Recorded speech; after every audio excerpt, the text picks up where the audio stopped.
7 jours se sont écoulés depuis que Hiroshi est mort en sauvant Kate, mais sa mort est entourée de sentiments de trahison. Kentaro dit que c'est sa faute. Et pendant qu'il se lamente en silence, Lee a décidé de prendre les choses en main et d'amener Godzilla pour qu'il le tue une bonne fois pour toutes. Néanmoins, son plan finit par les mettre en contact avec le passé, et maintenant, le combat entre titans que nous attendions tant est plus proche que jamais. Le monde pourra-t-il survivre un jour de plus face à G? Ou bien le titan X fera-t-il son nid sur Terre pour que ces scarabées dominent tout? Avant de commencer, nous adressons nos remerciements aux membres. Ceux du club élite N-Minutos pour leur soutien. Grâce à eux, les vidéos existent, alors on leur réserve du contenu exclusif. Pour rejoindre la famille, clique sur le bouton « Rejoindre » ci-dessous. Le chapitre numéro 6 commence par un moment du passé, plus précisément 2 semaines auparavant sur l'île du Crâne.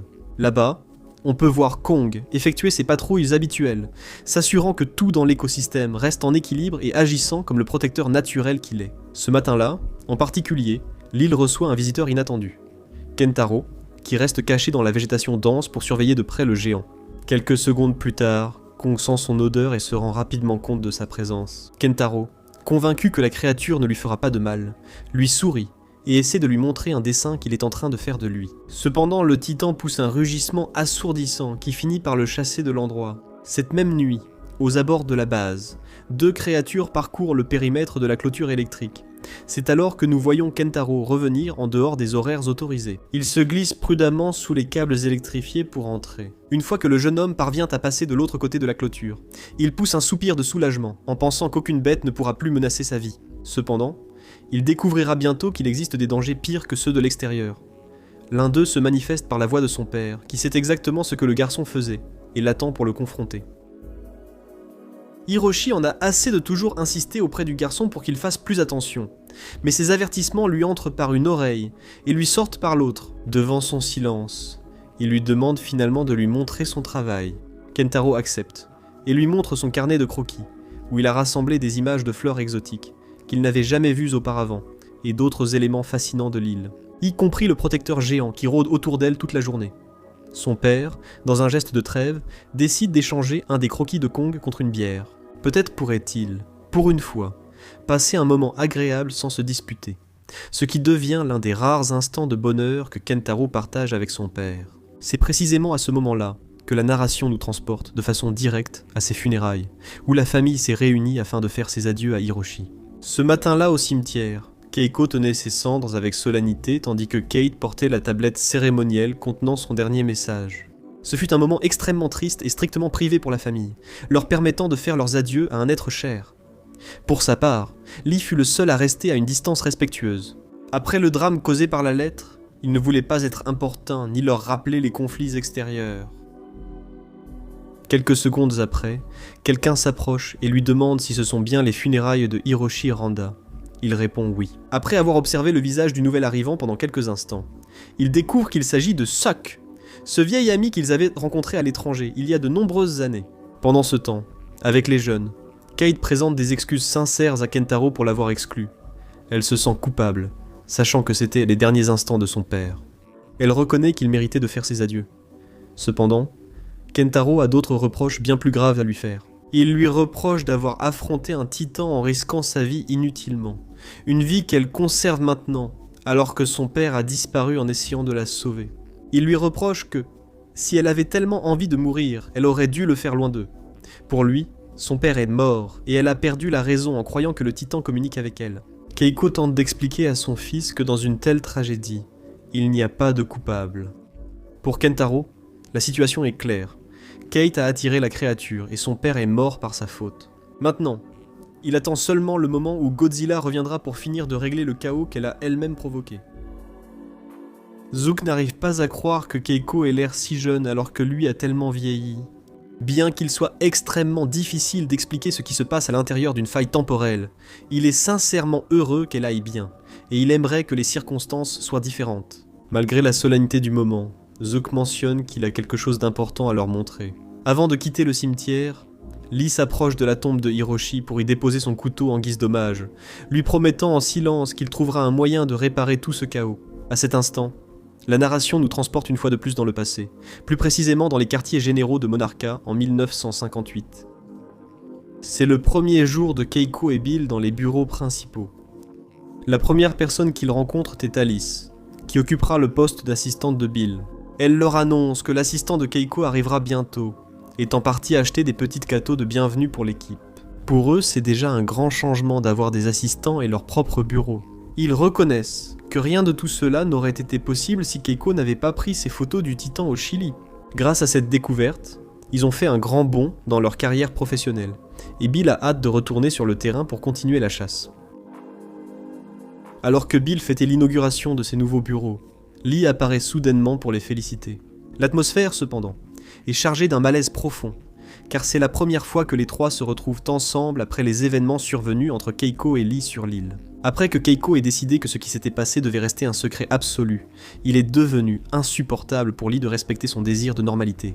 Il a donc officiellement demandé au général Puckett une réaffectation, dissolvant ainsi définitivement le groupe des trois mousquetaires.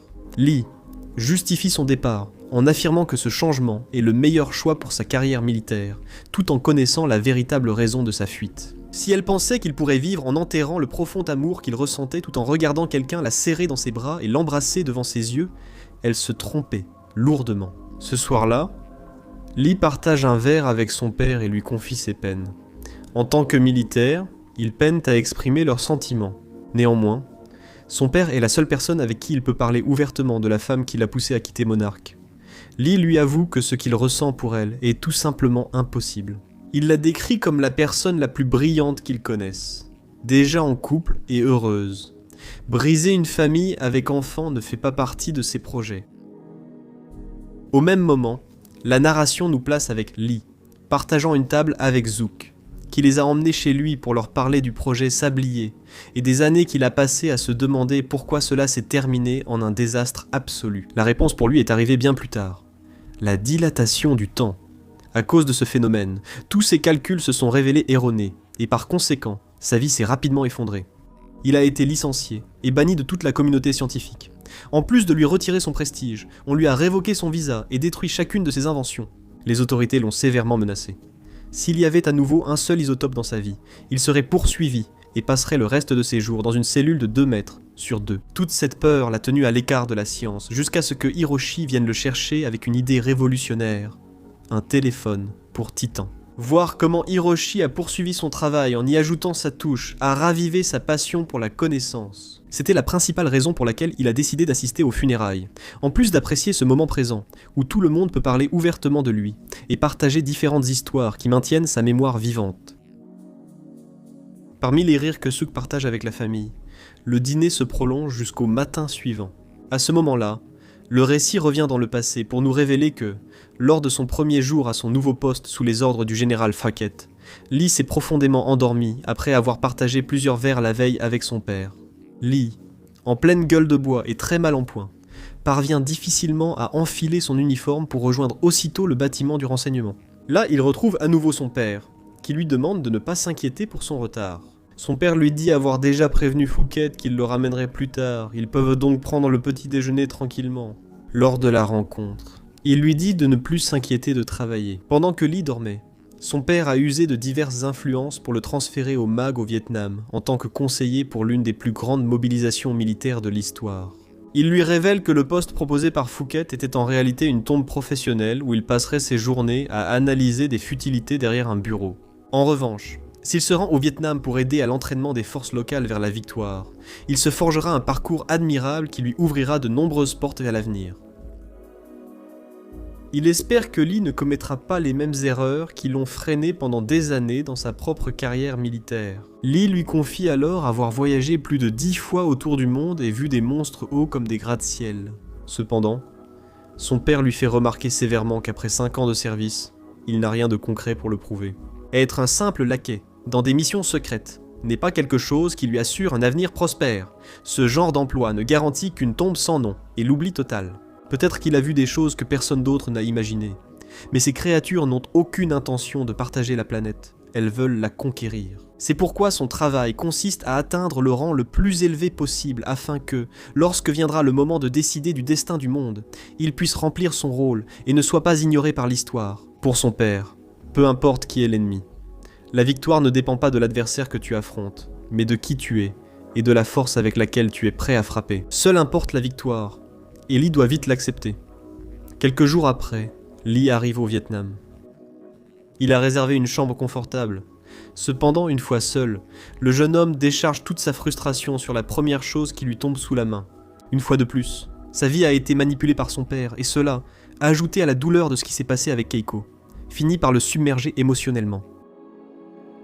Kentaro reçoit la visite de Mei, qui s'excuse de son absence aux funérailles, et lui demande comment il va.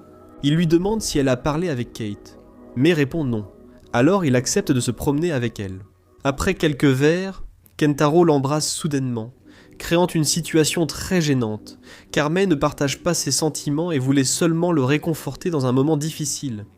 De retour avec Lee, celui-ci demande à son vieil ami de laisser de côté les discussions futiles. Dès qu'il se retrouve seul, il lui demande s'il possède encore une version du téléphone pour Titans. Il sait qu'il ne peut peut-être pas tuer le titan, mais Godzilla le peut, et ils ont besoin de son retour rapide. Comme on pouvait s'y attendre de la part d'un scientifique vétéran banni, Zook a trouvé de quoi s'occuper. Il a détruit son appareil avec les connaissances que Hiroshi lui avait transmises. Il est temps de voir si sa version fonctionne. Il s'est longtemps posé la question. L'essentiel n'est pas où il a vu Godzilla, mais quand il l'a vu. S'il parvient à calculer le pourcentage exact de dilatation temporelle qui existe entre sa réalité et le monde Axis, alors il pourra configurer l'appareil correctement. C'est précisément ce que Hiroshi n'a jamais réussi à résoudre, et la raison pour laquelle son projet était voué à l'échec. Au même moment, mère et fille partagent un instant de tendresse. Keiko exprime son souhait que Hiroshi ait réellement trouvé la paix qu'il recherchait tant de son vivant. À cet instant, Kate enlève ses chaussures et décide d'immerger ses pieds dans l'eau. Quelques secondes plus tard, des ondes particulières commencent à émaner de ses extrémités. Keiko est témoin direct de ce phénomène, et comprend enfin que sa fille ne mentait pas en affirmant que quelque chose d'étrange lui arrivait. Pire encore, Kate avait presque réussi à se convaincre elle-même qu'elle perdait la raison. Keiko est avec quelqu'un qui la croit. Pour Keiko, la priorité absolue est de mesurer les ondes que la jeune fille capte, ainsi que celles qu'elle est capable de produire. Pour réussir, ils ont besoin de Zook. Cependant, ils rencontrent Lee, sur le point d'entreprendre un voyage express pour tester l'appareil sur lequel il a travaillé pendant tant d'années d'isolement. Il se dirige vers le mont Osori, un endroit où Zook a confirmé l'existence d'une faille vers le monde Axis. Là-bas, ils pourront vérifier si les théories du vieil homme sont correctes. Keiko n'arrive pas à croire que le plan de Lee continue. Le plan est d'attirer un autre titan ici, car face à l'inaction de l'humanité contre le titan X, il faut une force équivalente pour l'affronter. En gros, ils vont utiliser l'appareil de Zook pour organiser un affrontement entre titans. Si ces créatures se battent loin des zones habitées, le véritable protecteur du monde pourrait le sauver. De cette façon, l'humanité ne finirait pas comme nourriture pour les milliers de scarabées sanguinaires qui suivent de cette bête et qui ont essayé de le dévorer à plusieurs reprises. Pour Kate, tout cela semble complètement fou et elle ne tarde pas à le lui dire en face. Cependant, elle n'a pas son mot à dire dans cette situation particulière. Lee ne souhaite pas être cruel avec elle, mais à travers son regard, il lui fait comprendre qu'en partie, c'est sa responsabilité et que le prix de l'inaction est trop élevé. Godzilla représente leur seule véritable chance d'arrêter le Titan X, et même si Keiko supplie Zook de ne pas continuer, lui non plus n'est pas prêt à reculer. Kate leur reproche d'oublier que ce sont des êtres vivants, pas des chiens de combat pour leur divertissement. Pourtant, Lee a déjà pris sa décision sur la marche à suivre. Si elle préfère rester à discuter des droits de ces créatures, cela lui va. Mais elles ne peuvent pas exiger qu'ils restent les bras croisés pendant que l'humanité périt. En ce moment, la seule chose qui compte, c'est qu'ils gagnent, rien d'autre. Cette nuit-là, Lee s'est comporté exactement comme son père, convaincu que c'est peut-être la seule façon correcte d'agir en ce moment. Sans hésiter, il prend le camion et conduit avec Zook sur des routes étroites et mal entretenues jusqu'au sommet de la montagne. L'objectif est d'utiliser le téléphone des titans pour passer un appel à travers la faille et informer Godzilla qu'ils ont désespérément besoin de son aide. Après une heure de trajet, Zook admet qu'il est extrêmement inquiet des conséquences. Il se demande ce qui se passerait si Godzilla répondait réellement à l'appel et finissait par transformer toute la montagne, ainsi que les personnes innocentes vivant aux alentours, en simples décombres. Cependant, Lee sait très bien que c'est un risque qu'ils devront obligatoirement prendre. Pendant ce temps, après le départ de Mai, une autre fille propose un verre à Kentaro. Ils passent la soirée à boire et discuter de ce que le voyage a signifié pour tous. Une fois qu'ils sont tous les deux bien ivres, elle lui avoue qu'elle est la fille de Walter Simmons, le directeur général d'Apex Cybernetics. Kentaro pense être espionné, mais elle lui assure vouloir seulement l'encourager et lui demander de ne pas abandonner. Son inquiétude s'accompagne d'une proposition intrigante.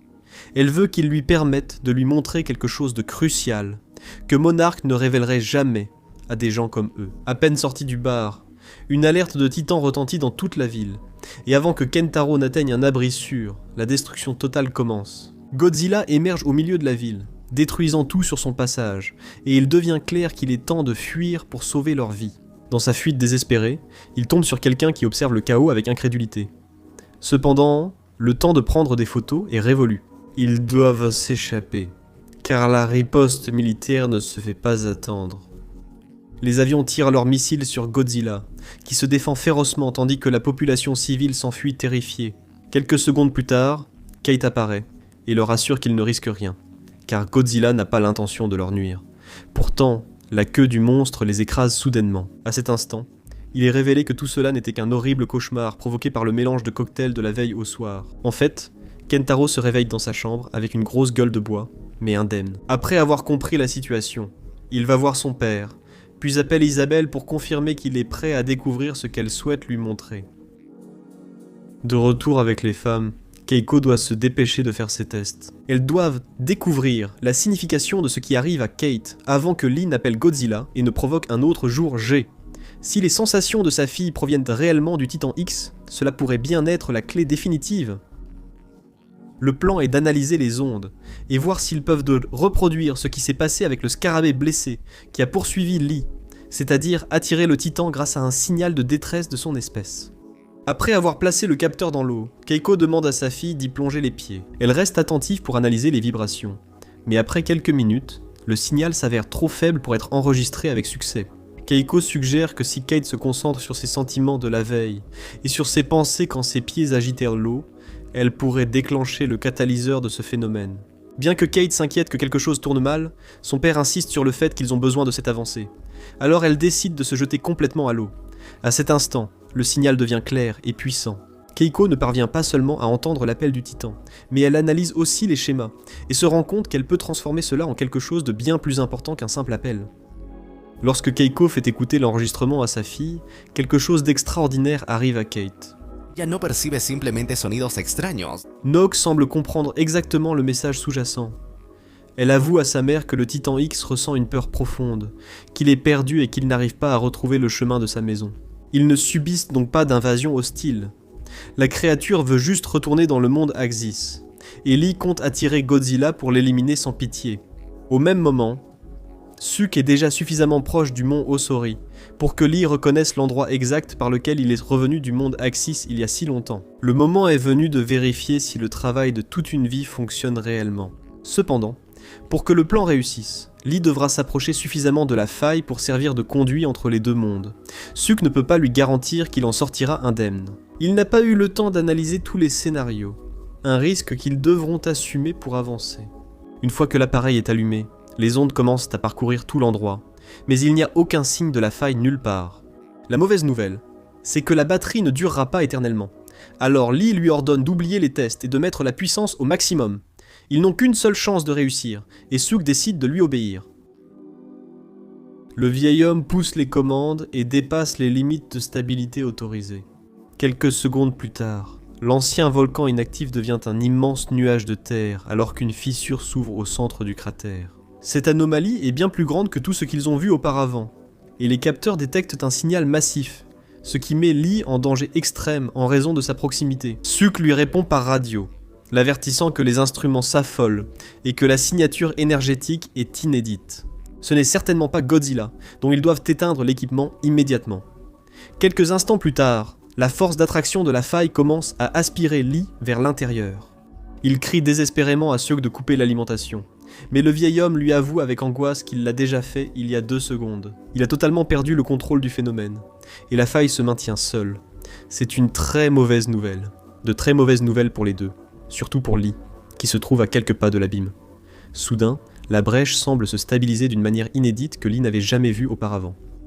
Il s'approche au maximum et distingue quelque chose d'étrange à l'intérieur. Mais quand il demande à Suk s'il a vu, le vieil homme répond que non. Ses capteurs continuent de fonctionner et détectent quelque chose d'insolite. un signal qui n'avait jamais été enregistré auparavant. Suk pense qu'il devrait peut-être effectuer un nouveau calibrage du système. Mais quoi qu'il se passe, il n'a déjà plus aucune influence sur le phénomène. Quelques secondes plus tard, un signal clair arrive par la radio, et Lee parvient à entendre une voix étrangement familière de l'autre côté du haut-parleur. Lorsqu'il demande qui est son interlocuteur et avec qui il communique, la personne à l'autre bout se présente comme Lee Chotroy. Ce rebondissement montre que Lee discute avec lui-même, mais à une autre époque. L'épisode se conclut sur un Lee stupéfait, tentant de réaliser qu'il parle avec sa propre voix diffusée par le haut-parleur. Cette autre version de lui-même semble se trouver dans une situation critique de vie ou de mort, suppliant quiconque l'écoute à la radio de lui venir en aide. De plus, il leur lance une révélation finale qui les laisse en suspens. Il leur assure qu'ils ne pourront pas croire ce qu'il a en sa possession à cet instant précis. Encore une fois, il faudra attendre une semaine de plus pour savoir la suite. Lee retrouvera-t-il sa version plus jeune? Et peut-être pourrons-nous enfin voir ce combat de titans que nous attendons tous avec impatience et qu'ils mettent beaucoup de temps à résoudre alors qu'il ne reste que quelques épisodes.